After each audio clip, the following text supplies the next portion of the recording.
तो मानव जीवन में एक बहुत गहरा द्वंद्व है, एक बहुत बड़ा कन्फ्यूजन। ये है ज्ञान और कर्म के बीच का संघर्ष। और इसकी सबसे अच्छी मिसाल हमें मिलती है भगवद गीता के प्राचीन युद्ध क्षेत्र में, जहां एक शिष्य अपने गुरु के सामने पूरी तरह से उलझन में खड़ा है। आइए इस ज्ञान में गहरे उतरते हैं। चलिए कहानी की शुरुआत करते हैं सीधे शिष्य यानी अर्जुन के सवाल से। उनका ये जो कन्फ्यूजन है ना, वो बहुत ही स्वाभाविक है और यही हमारे आज के विश्लेषण का केंद्र है।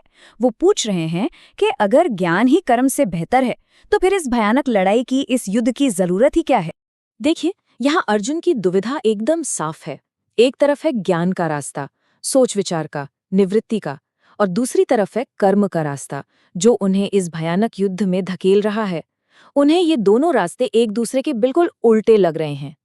अब इस उलझन को सुलझाने के लिए गुरु श्री कृष्ण एक बहुत ही सुंदर बात बताते हैं। वो कहते हैं कि देखो, आत्म साक्षात्कार के लिए कोई एक ही फिक्स्ड रास्ता नहीं है। असल में दो तरह की निष्ठाएं हैं जो अलग अलग स्वभाव के लोगों के लिए बनी हैं।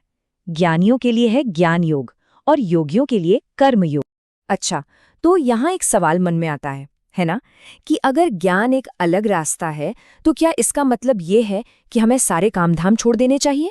क्या यही आध्यात्मिक जीवन है? ये एक बहुत ही आम गलतफहमी है। लेकिन कृष्ण कहते हैं, रुकिए, कर्म को छोड़ना ये तो मुमकिन ही नहीं है। सच्ची कर्महीनता एक भ्रम है। प्रकृति के जो गुण हैं वो हर किसी को बिना किसी चॉइस के कर्म करने के लिए मजबूर करते हैं। मतलब एक पल के लिए भी चुपचाप बैठना संभव ही नहीं है।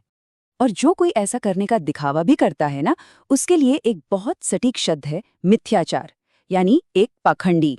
ये वो इंसान है जो बाहर से तो दिखाता है कि उसने अपनी इंद्रियों को कंट्रोल कर लिया है, लेकिन उसका मन तो लगातार दुनियावी सुखों के बारे में ही सोचता रहता है। ऐसा इंसान असल में खुद को ही धोखा दे रहा है।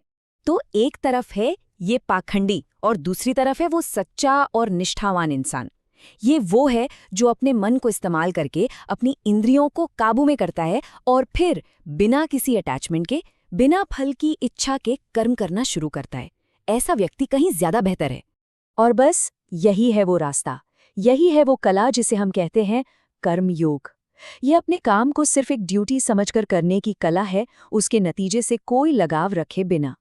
ये कर्म से भागना नहीं है, बल्कि कर्म में ही दिव्यता को खोजना है। और हमारे कर्म कितने जरूरी हैं, इसे समझने के लिए जरा इस ब्रह्मांडीय चक्र को देखिए। ये बहुत शानदार है। देखिए ये काम कैसे करता है।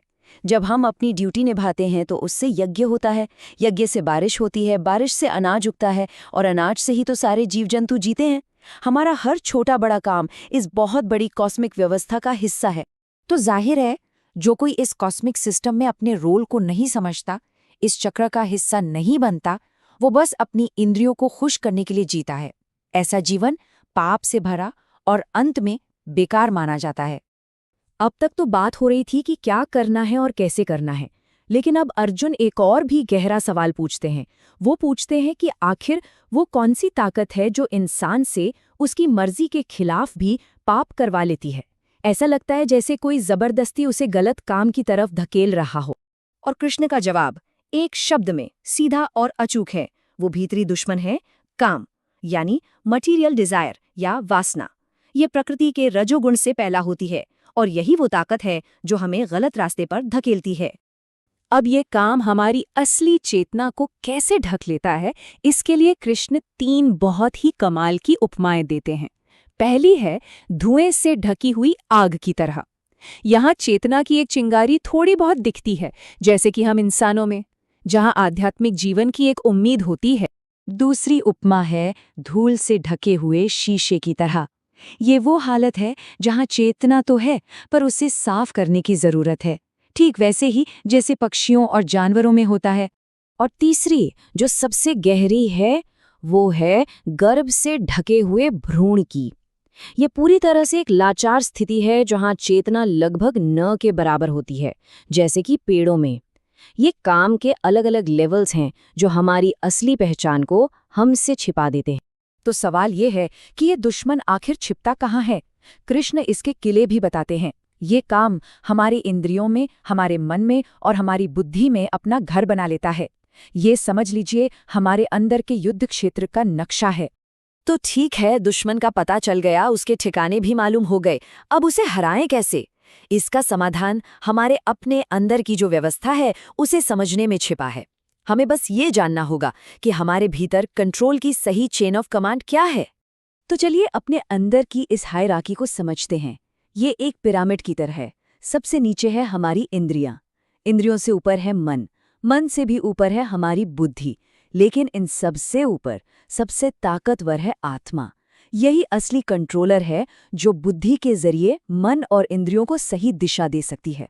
और आखिर में गुरु का सबसे जरूरी, सबसे प्रैक्टिकल निर्देश आता है, अपनी ऊंची बुद्धि का इस्तेमाल करके मन को शांत और स्थिर करो। और इसी आध्यात्मिक ताकत से काम, जैसे इस कभी न भरने वाले पेट वाले दुश्मन को जीता जा सकता है।